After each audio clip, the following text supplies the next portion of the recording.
Tell everybody. Yeah, that made sense. Tell everybody how long it took you to record this album. I think about 3 hours. Now, I want you to compare, like, now today, when you go in to do a new album, how long would it take you? I see, about 3 days. No, about a month. No, all told, I don't know how that got that way either. We did that on like 4-track. Now we got to have like 24 tracks, and all the tracks are covered up, and you got to ping pong through other tracks, and I don't know. Recording's funny. Well, I was going to ask you, do you think that we're getting too technical? Everything's getting too good now, or? I think we're getting to everything. Really, you know. You want to get back to the basics, huh? Well, I thought you was afraid you was going to say that.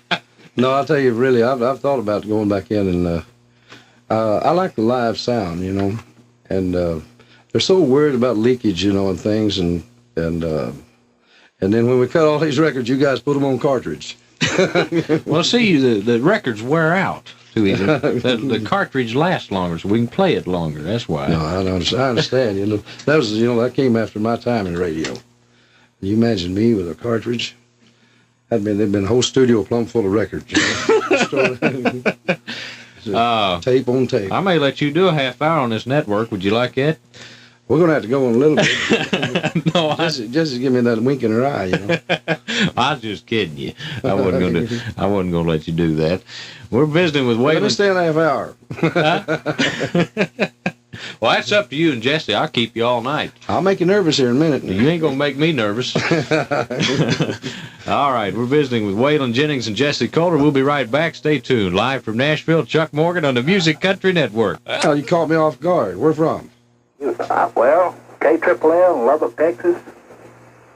Oh, wait a minute. Now, Bill Bedingfield. All right. He went and got coffee one day and Buddy Holly come up, and that's the day he wanted you to go to working for him. You know, I think it was on a Saturday afternoon. I'll tell you, that's been a while ago. I vaguely remember. I remember the day that he came up there. Yeah, I'll see.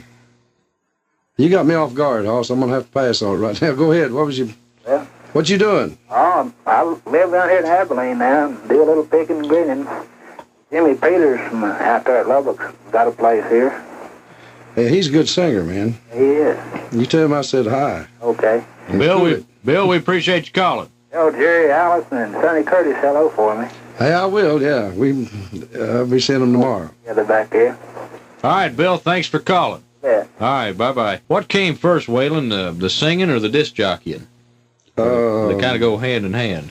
No, I'd always, ever since I can remember, all I ever wanted to be was a singer, you know, like, and I more or less got into the radio thing through the singing. I had a radio program, you know, singing on there, and this man that owned a station there in Littlefield, he's asked me if I wanted to do the country music show in the afternoon. He's going to put on a 2-hour country music show and let me be the disc jockey, you know. Almost stunted my growth, Austin. You know what Boxcar Willie said last night? Somebody called in to ask him why he went from a disc jockey to a hobo, and he said, well, a disc jockey's about as close thing to a bum as you can get. Austin, when I was a disc jockey, I could have started World War III with reading the news. I couldn't read the news. You all in Vietnam and foreign names, you know. And I wound up cussing half the time, you know. Which didn't sit real well with a lot of people. No, a lot of folks don't like that. Me and old Don Bowman used to be on the same radio station together. Oh, man. You know. Finally, we'd get in the control room together, and we thought it was funny, you know. They almost lost the lease on the building one time because of us, and finally they had a sign in there that says Waylon Jennings and Don Bowman not allowed in the control room at the same time. I'd ask you to tell me what y'all lost the lease by, but I don't want to lose the lease on this place. They were not bad. I'll tell you what it was. Steve was at KLLL in the studios atop the Great Plains Life building, and so we thought it was a lot better to say studios in the basement of the old courthouse, condemned, you know.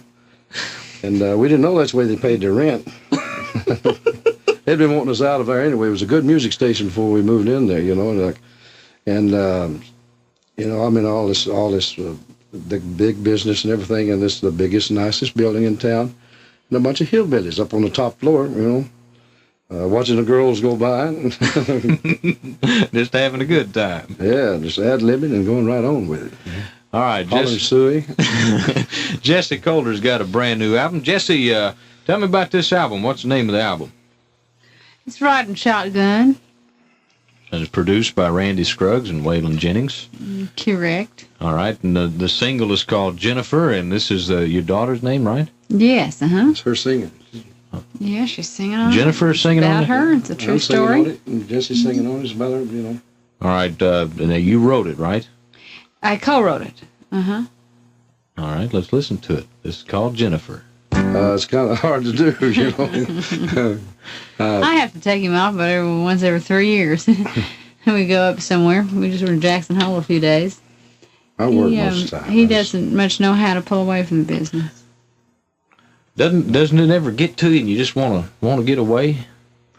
Oh yeah, about every 2 or 3 hours. I enjoy working on the music part of it, the business end of it's, you know, Mickey Mouse. But as long as like recording and like that, I really enjoy that. You know. You're a fellow that takes a lot of pride in those records.